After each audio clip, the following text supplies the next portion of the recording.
Welcome to Moments with Marianne. This is your host, Marianne Pastana, and I am so excited to be celebrating 10 years of meaningful conversations with you. As we step into our new primetime hour, it's such an honor to share this exciting new chapter with you. So whether you're starting your day out, headed to work, or listening from wherever you are, this hour is designed to bring you thoughtful dialogue, fresh insight, and inspiring stories so you can make every moment count. So thank you for being here with me today, and let's dive in. We're here today with special guest, Dr. Lee Long, who's here to share with us overcoming life's toughest challenges. So have you ever felt like life's toughest moments were just too heavy to bear? Well, today's guest is here to share with us how to overcome just that. Dr. Lee Long is an internationally respected therapist and clinical leader with over 30 years of experience helping people heal from depression, trauma, and emotional pain. As the CEO of Restoration Counseling, he's known for blending clinical excellence with warmth, humor, and deeply relational care. So welcome to the show, Dr. Lee Long. Thank you. I'm delighted to be here with you. Oh my goodness, what an honor it is to have you here and just to talk about your work. It's such a profound work that you do. But before we get too far ahead, can you share with us your background as a therapist? Sure. I began my career working with adolescents. I've worked in juvenile detention centers. I worked in alternative schools where students were, as I like to say, invited to leave. Some people might say that they were expelled. And so they went into an alternative schools and worked with those teenagers, helping them learn life skills so that they could hopefully reintegrate back into school. I've also run a treatment program for adolescents. And one thing I learned at that treatment program is where you have adolescents that are struggling, you tend to have parents who are stressed and struggling as well. And so a colleague and I wrote a parenting curriculum together to help these parents. Then what I learned is that with stressed out parenting, you have really stressed marriages. And so I have worked with a lot of people who have struggled in their marriages. But I would say that most of my research and my work has been around chronic issues like chronic depression, helping people walk through those chronic states of what they have going on. My doctorate is in counseling with a focus on traumatology, which means that I've been trained to walk with people through some of the hardest and darkest parts of their lives. That I would say that's been my background. Oh, what a journey you have been on, and what initially drew you to this type of work? Honestly, I would say it's the complexity of it. I have always loved people and always been fascinated by why do we do what we do. I mean, as a kid, I was the one who was probably the Lone Ranger checking out the book on body language and trying to understand communication styles and just wanting to know why we do what we do. And I've always been drawn to the parts of humanity that other people may be inclined to give up on. And in my mind, I've always thought there has to be a way to help someone who's struggling and who is deeply battling with something. Can't we find a way to champion them? And looking at putting those two things together in the complexity of understanding why we do what we do, and not wanting to count out the little guys, so to speak, or the down and out, the downtrodden. Those two things came together, and it has really helped inform my career in working with folks who are, I guess, stuck in a chronic state. So, when you were working with adolescents and you could see the connection between the stressed parents and then problems with their marriage, is that kind of where your work started to evolve? Is just seeing that through line? Yes, because part of the reason why I began working with adolescents is I thought I would love to help people early in their life before patterns begin, before patterns are really set. Um, Helping these young folks work through their family dynamics and really seeing that you can take a child out of or a person, an adolescent, out of a system that may have some toxic traits to it. You can take them out of that, clean them up and wash them off, but they tend to go right back to that system that may have issues that feel toxic. And I found it really important to think about it as to think about things from a holistic stance, not just the one person in the family that may be the identified patient, as we call it, the person who's been deemed the quote unquote troublemaker, but to really try to help that full system. That's just remarkable to be able to put all those dots together because I think a lot of times people would write off kids. Say, oh, that's just a bad kid, and not really look at well, why are they acting out that way?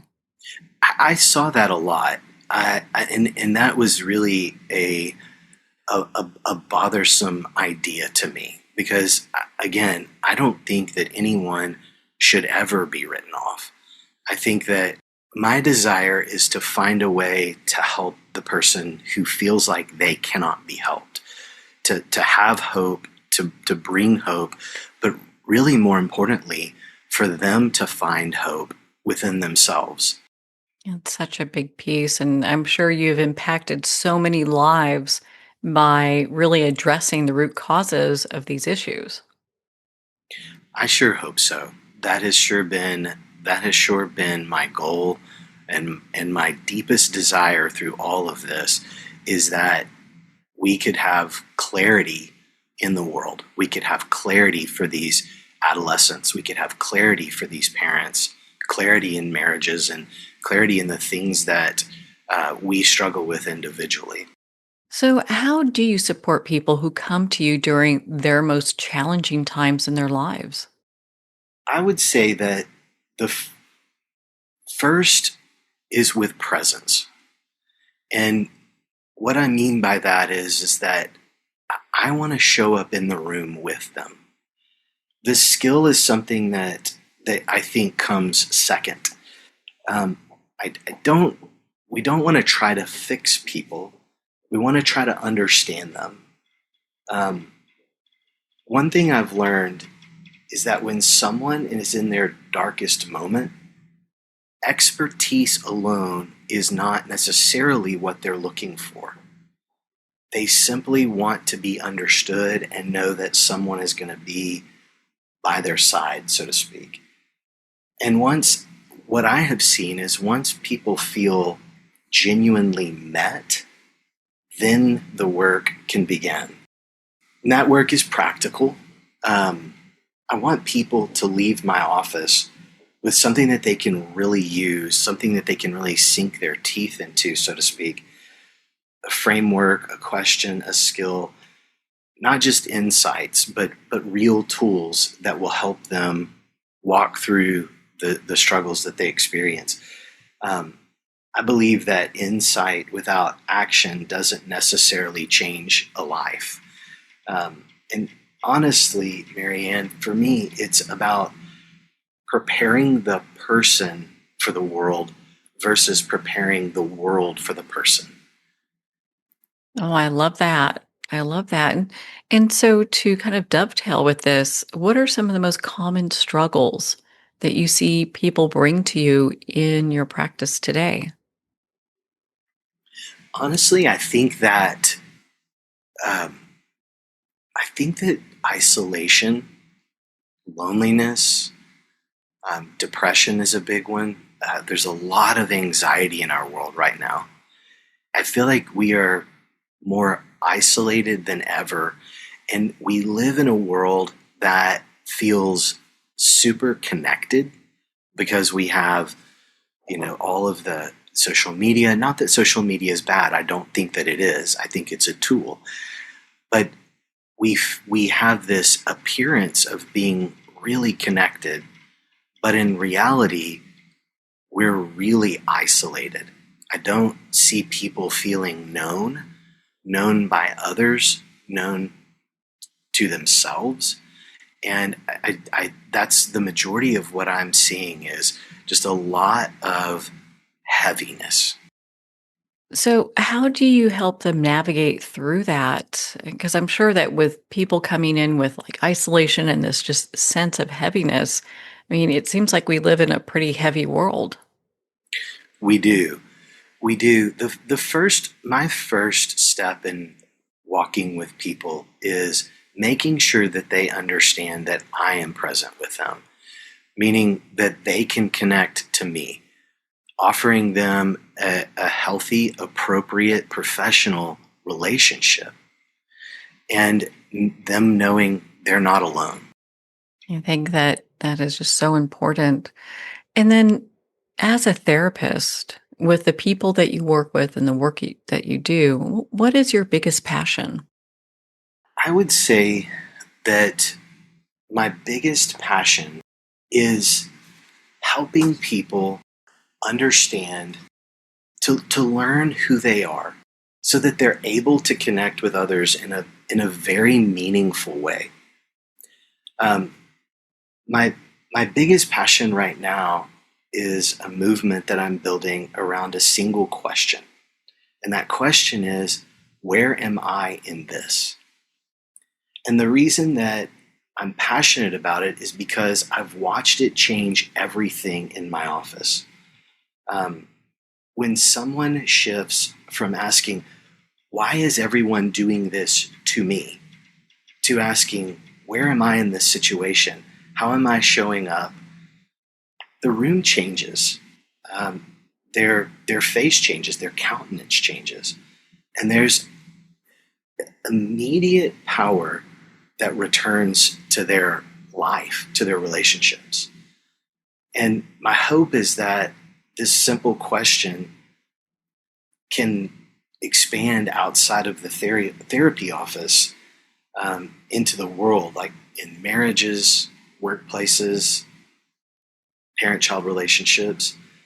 And I genuinely believe that this question, the where am I in this, can reduce the conflict, and increase empathy in our culture as a whole, which I think we desperately need.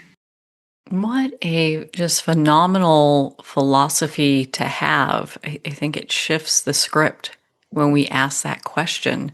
What type of responses do you get? Are sometimes people a little confused with like, well, wait a minute, but this is happening. What do you mean? Am I in this? I don't understand. Yes, yes, great question. It does. Oftentimes people respond with, "I don't know what you mean," and that's a fun place to begin. What I mean in that is that, what am I thinking? What am I feeling? What am I experiencing? What am I believing? All too often, I find that we are holistically focused on the external world, and we don't either see the part that we play, or we fail to see the things that we're allowing. We we believe that if the world could change, then I would be better. And we simply don't have that level of power and control. And so I really saw a lot of that with the adolescents and the parents, and I should say, and the marriages, that I've treated over the years, over the past 3 decades. A lot of it is focused on, well, but my parents never let me, or my parents are always angry, or it's all externalized, or my husband is always, worried about money, or my wife is, too aloof, or, all those different types of things. But in the reality of it is, and where are you? What are you experiencing? And what I find is that there's usually a lot of pain, and a lot of pain that's being avoided, understandably so. But that pain is still being avoided. And the real work begins when we start to uncover and, I guess, discover what it is that we're experiencing in those moments. Is it difficult for people to come to a place where they are understanding the root of that pain? I would say that yes and no. I hang with me for a second because we're going to do a little off-roading. I like to say we're going to go over the river and through the woods, but I promise we'll end up at grandma's. Um,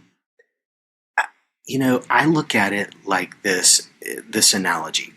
I remember when I ran my first marathon. I decided I was going to do this, and I had not run more than 2 miles continuously.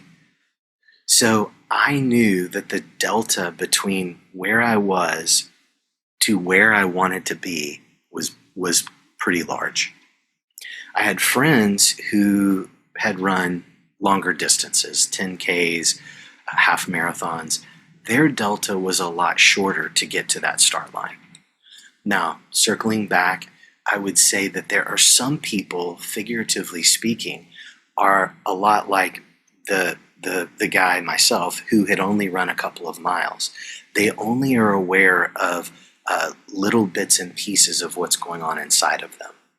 But there are other people who, for whatever reason, and there's a variety of them, they simply had a greater command of what their emotional interworld looked like. And so for them, it's not as difficult as a discovery. That is just so profound, being able to get to that place. I'm sure when your clients um, are there, they probably have like these really profound aha moments.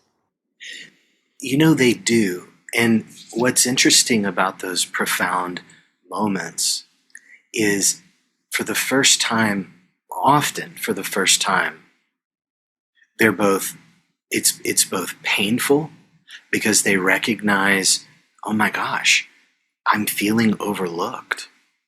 When my husband brings up the budget every time, I feel like I don't matter in this relationship. And at the same time, coupled with that profound sadness, is a place for them to begin. Meaning, yes, I'm sad, and do I believe that I matter in this relationship? Actually, I think I do. Then they can take that to their husband as a question rather than an accusation. And then it opens up so much beautiful conversation between them so that they really can get to the core, because oftentimes what that wife will learn about her husband is he feels the weight of taking care of the family, and that is all on his shoulders, and it's also a misplaced expectation on his part. And I've seen this particular couple come together, work through finances together, where she doesn't feel disregarded and overlooked, and he doesn't feel like everything is all up to him. And they both become stronger. Their marriage is strengthened, and they move through conflict more smoothly, not necessarily always smooth, but more smoothly. Now, do some of these belief systems are they rooted in early childhood or maybe mirroring their parents? Yes, great catch. Um, they are. We have systems that we are accustomed to. We have grooves, if you will, that we are accustomed to, and we tend to seek out that which is familiar. And so we do tend to have repeating patterns that I see in family systems. Um, when people do this work, they do begin to change that pattern moving forward. I bet for some people, they don't really see it until they're sitting with somebody who, as they say, they can't see the forest from the trees. Yes, often we don't realize that we are eliciting the same pattern that we've grown up with, meaning we're creating a lot of the environmental stimulus to to provoke those responses as well. Once we do start to understand that, we do start to realize our own personal power and effectiveness to eliciting something different out of the environment. So, what do you think keeps most people from reaching out for help when they need it the most? Is it this kind of hesitancy towards seeking therapy? I think there is a certain subset of the population that is true for. I do think that therapy is more accessible than ever, um, but I do think that there is a subset of the population that doesn't necessarily want to broadcast that they are seeing a therapist. Yeah, that's always something that people like to keep quiet about. It used to be a thing that no one talked about, but I think it's a little bit more accepted now, right?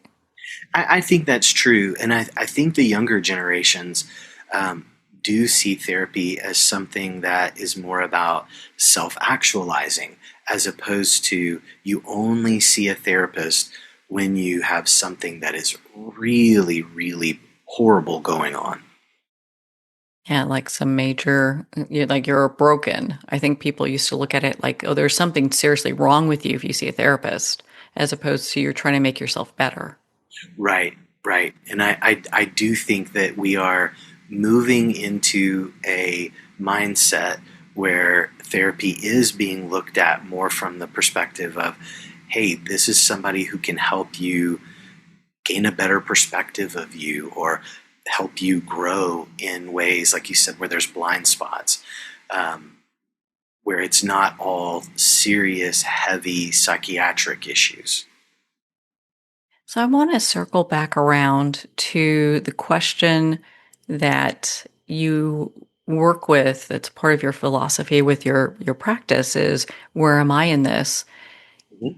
Is there a success story of a client who's experienced a major breakthrough by exploring that question or approach? Yes, I worked. I'm thinking of a woman who was in her late 40s. She came in, was very depressed. Um, she had a mindset that the way that she developed relationships was to be the person who always said yes. She always did things for other people, would watch their kids, would grab their groceries for them in their grocery pickup order. You know, that type of person who just laid themselves bare for everyone to do all of the things for them. And she thought this was the way that you were useful, therefore you were um, wanted. And she'd been to treatment for years, many years, and nothing had worked for her. Um, Again, she was very skilled in telling me exactly what was wrong with every person in her life, um, her husband, her kids, her mother, her coworkers. Until one day, I asked her, "I hear everything about everyone else, but where are you in all of this? What's your role in this story?" And Marianne, she was silent. And she was silent for what felt like a few minutes. Um, you would you would have thought that I asked her the question in a language that she didn't speak. Um, but over the next several months, she began to find herself, not in a selfish way, but she began looking at what, where am I in picking up my friends' kids? Do I have the time for that? Or is that something that I'm doing out of this sense of I have to be valued?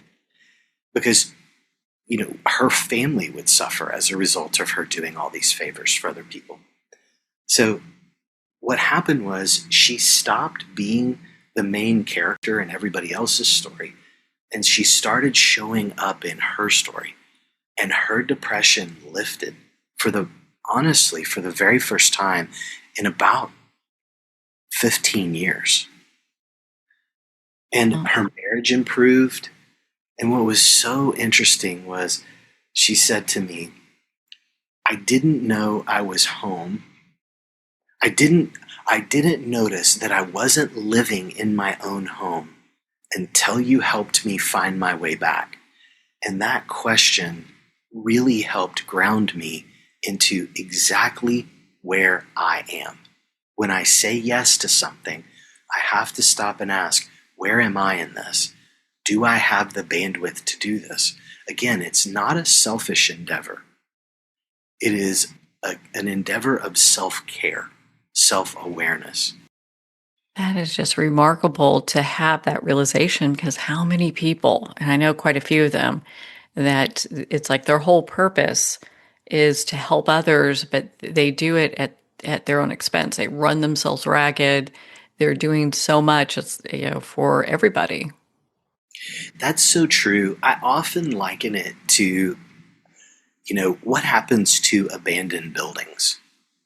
They are infested with pests and rodents, and they begin to break down because there's nobody living in that building to just see the daily care.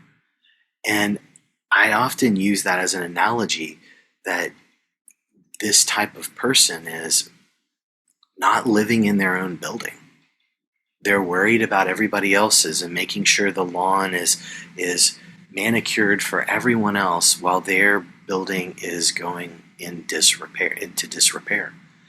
And as they begin to move back into their building, the things that they begin to see is, oh gosh, I've neglected this over time.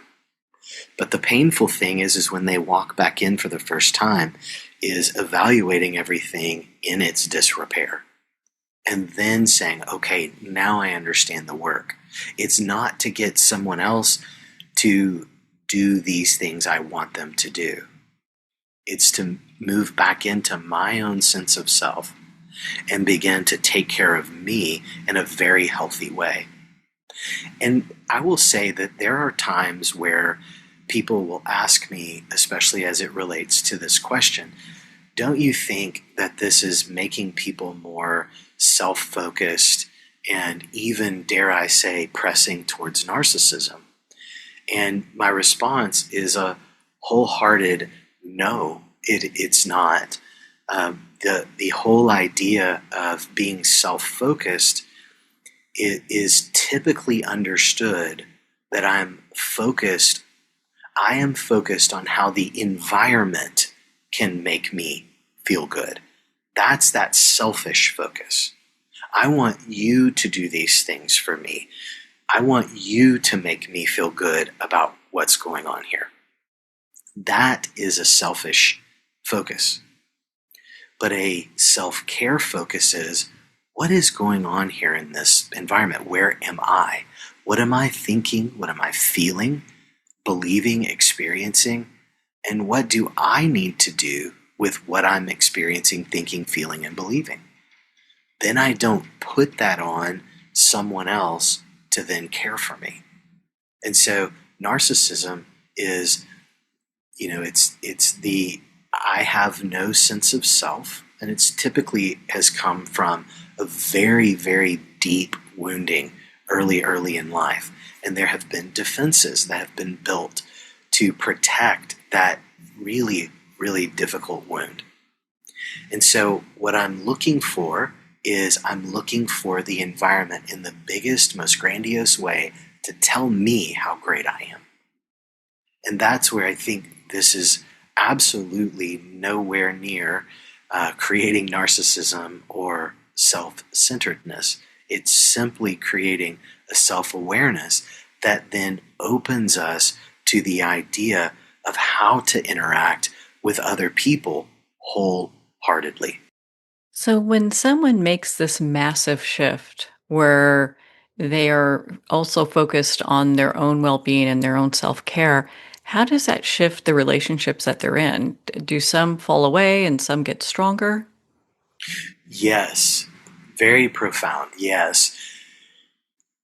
You will find that it does provoke when people start to do good work of any kind. It does provoke something from the other people that they're in relationship with.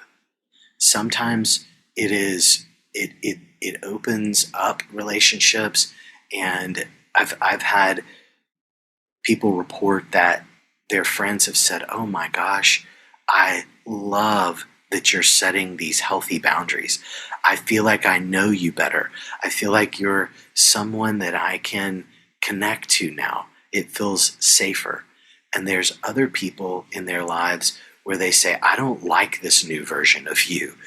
You don't seem like you're willing to do the things I want you to do anymore." And so, yes, there's some relationships that will fall away, and those relationships tend to be, not always, tend to be, have set on maybe an unhealthy pattern. And that's not to say I'm not encouraging people to cut people out of their lives.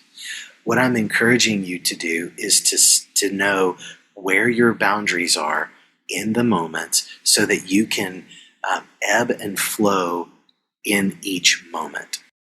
I would wonder if that also, when you have people that are peeling away by their choice because they don't like the change, the healthy change that's happening, maybe it's because boundaries are being set. And like you were saying, that it's like, oh, I can't expect this person to do everything I want anymore. Yes, yes, holistically so. And sometimes it does illuminate an unhealthy pattern in a relationship. Then do you start to attract people into your life that are maybe healthier because they have healthy boundaries as well? I think that's right. I think that we we I think we attract the people we attract. I think that we're just going to set limits with those who are less healthy or maybe unhealthy. Therefore, we're not going to give as much space to that relationship that we may have prior. Because we may prior have been looking for that environmental feedback, meaning someone saying, "Oh gosh, thank you so much for doing this for me. It is so, you are so helpful. This is," and showering them with praise. But that praise, and that person is looking for that praise, if that makes sense, as opposed to being a whole self and saying, "I don't have time for this. This would come at the cost of me being available to grab groceries for my own family. So I'm not willing to sacrifice, I'm not able to sacrifice my family for this family in every moment of life." It's really kind of setting different expectations. And I think that's so profound, just making these shifts in improving our lives and how that can really open things up for us. Yes, it is a shift, I think, that is simple, but definitely not easy. Because all too often we want to focus on but they. And the "but they" is, and I use again to the abandoned building analogy, when I go to "but they," I leave my building. I leave my home. I leave myself. And it's not to say that we're not aware of what other people are doing. I think that's a very important thing, that we have a sense of awareness to the interpersonal exchanges. But this intrapersonal awareness, which is that self-awareness that we're talking about, it genuinely has to come first. so that we don't lose ourselves. This role of self awareness, how does it play the overall arc in the healing process? Is it day by day, or is it something that they acknowledge and move forward with? How does that work? It is moment by moment. We have to take things at a slice of time at a time, meaning it is not a one-time question. It is a question that we have to acquaint ourselves with all the time. Just this past weekend, I was at one of my kids' sporting events, and my son plays baseball, and the umpire was making calls that I was questioning. And I had to keep asking myself, Lee, where are you in this? And I was bothered. I was bothered by the fact that I thought it was unfair to my son. It was unfair to his team. But I didn't have any power over that. And so I had to keep asking myself, wait, where are you in this? You are in a place where you cannot impact what's happening on that field. So you need to find that you're disappointed, you're frustrated. And at one point, Marianne, I will confess, I got up and said to myself, I can't watch this right now. It's too bothersome to me. So I stood up and I took a walk. And I thought to myself, where are you in this? You are in control of your emotions by standing up, walking away, so that you don't get engrossed in what you think is going on out there that you have zero control over. Wow, that is pretty profound. Most folks don't do that. So, Right.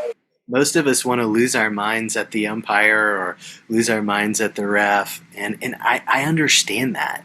I hope that everyone who sits in my presence and hears me discuss this understands that I hear you. This is not easy. It is simple, and it's easier in the moment to be the dad who just, shouts at the umpire and says, that's not fair, and, those types of things. But at the end of the day, what's the healthiest thing for me to do? Because the hard part would be if I did lose my mind with the umpire, gosh, the amount of shame and regret that I would feel after, that's a heavy weight to bear in and of itself. And so in my mindset, it's let's get in front of it while it's right there before I say something that I would feel embarrassed about or that I would regret or, God forbid, embarrass my son. And so it is a space where in each moment it's asking, wait, where am I in this moment, in thinking, feeling, experiencing, believing? And there's so much freedom once we become acquainted with that question. I'm sure many people just took a big sigh because it's like, oh my gosh, here's Dr. Lee Long, internationally respected therapist and clinician for over 30 years, and you're still working this process too. You're human too. Oh gosh, yes, I am definitely human too. And I think that, again, we don't arrive. We go through life's adventure. And I often tell people in my office, you're not here to learn how to stay out of the ditch perpetually. You're here to learn that once in the ditch, how do I most quickly get out of the ditch?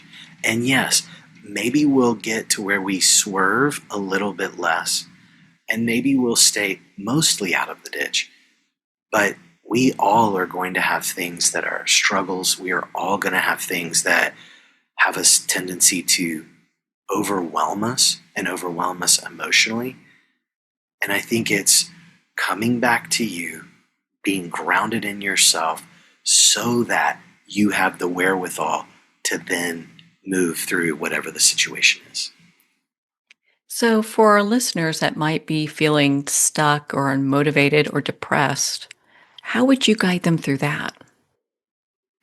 I would say I would ask everyone to start with the question, where am I in this?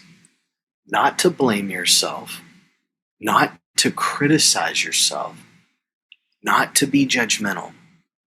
It's simply about locating you. I think that depression, feeling stuck, it almost always comes with a loss of self. And again, all too often, we're focused on managing everyone else's world, meeting expectations, surviving, and this is where we drift away from ourselves. So I'd say stop looking for an outward moment, or stop looking outward, and not to forget, I would say stop looking outward just for a moment and start looking inside, saying, what am I thinking? What am I feeling? And again, not what am I thinking in a critical way, but genuinely in a curious way. What am I thinking? What am I feeling? What am I experiencing? And what am I believing? And let that be a start line for you, a start line to self-discovery. Because one of the greatest characters on this planet that I hope you introduce yourself to is you. Well, I think that's just such a profound thing. Do most people come up with maybe the answer like, I'm not good enough? Is that one of the ones you hear all the time? I often hear, yes, I think that's at the core. I often hear, I feel overlooked. I feel disregarded. I feel unwanted. I feel, um, you know, angry with myself. I wish that I wouldn't have made these choices, and now I'm living with the consequences of these choices. So I know this is all hypothetical, but how would you guide somebody to the next step then? Is once you understand where you find yourself, then to look at your belief. Do you believe that you're not valued? Do you believe? Can you begin to find a sense of love for you? At a bare minimum, just an appreciation. And one of the things that I have walked through with folks who struggle with body image is to begin to be thankful for their body, for its intended purposes. I had one woman who started with, she would look in the mirror and she would say, these are my eyebrows. I am thankful for my eyebrows. These are my eyes, and I'm thankful for my eyes because my eyes help me to see the world. My eyes help me to see my children, and I'm thankful for that because my eyes bring me joy. And walking through those step by step, she actually began to be able and willing to look in the mirror and see herself and be grateful and have a sense of gratitude for what she saw in front of her instead of critical and critiquing and negative. I love how you start that with baby steps for folks because it can be such a uh, in my opinion, I mean, I just talk to people and hear things, but I think it could be a really difficult path forward in self acceptance of our bodies because we're so critical. I mean, we see so much online. It's so critical the space we're in. Yes, it is. We do live in a world that is incredibly critical of our words, our actions, our appearance, our thoughts. And my hope is that if we can all come back to ourselves and start to appreciate who we are, what we have to offer, what we bring to the table, what I have seen is then we have more space to appreciate our fellow man. Have a little bit more compassion for people around us because they're going through tough times too, the same struggles we're going through. That's exactly right. That's exactly right. If there's one main insight or takeaway you want our listeners to remember from today, what would that be? I hope that your listeners will remember the question, where am I in this? And that it is not a question of location. It's a call to learn to introspect. It's a call to learn to begin to understand where they show up in the world so that they then begin to have a sense of control over themselves and enjoy the beauty of what they have to offer others. What a profound place. And I know that you have a special little announcement. I understand you have a book coming out soon. I do. And the title of the book is Wait, Where Am I in This? And WAIT is an acronym, but it's also pause. Where am I in this? But WAIT is, where am I in this? Well, congratulations. I can't wait to get my copy. So I'll, Thank you. I'll be one of the first people buying that book, and I'm sure many people will as well because it's a whole shift in perspective. It is, and thank you for that, Marianne. And yes, it is. And my hope again is that one by one, we can make the world a more palatable, approachable, gentle, open, loving place. Well, Dr. Lee Long, thank you so much for taking the time to be here with us today. Where can our listeners connect with you and be part of your community? Thank you so much for having me, Marianne. This has been such a delight to be with you. Dr. Lee, drleelong.com is my website. There will be updates and book announcements coming soon on drleelong.com, and on Instagram, dr.leelong, and all the socials, it's the same, dr.leelong. And I understand you have a podcast as well. We do. I do. It's Restoration Beyond the Couch. And we have some new and exciting things coming up soon where I will air a live session with someone who agreed to do that live. And so people will be able to see the therapy actually take place. Oh, I can't wait to hear that. That sounds so amazing. And are you still accepting, because I know you're so busy, are you still accepting clients? Yes, we are still. I am accepting clients. We are accepting clients. We at Restoration in North Texas. So we are a multi-site outpatient therapy practice, and we are accepting clients, and people can find us at restorationcec.com. That stands for Counseling, Education, and Consulting. So restorationcec.com. Well, again, thank you, Dr. Lee Long. It's been such an honor to spend this time with you. Thank you so much, Marianne. It has been a great pleasure and honor for me as well. Make sure to visit Dr. Long's website at drleelong.com. Be part of his community, and of course, sign up for his newsletter so you can learn about his new book that will be coming soon called Wait, Where Am I in This? Well, we're at the end of our time today. I'd like to thank everyone for tuning in. You're listening to Moments with Marianne, where we make every moment count.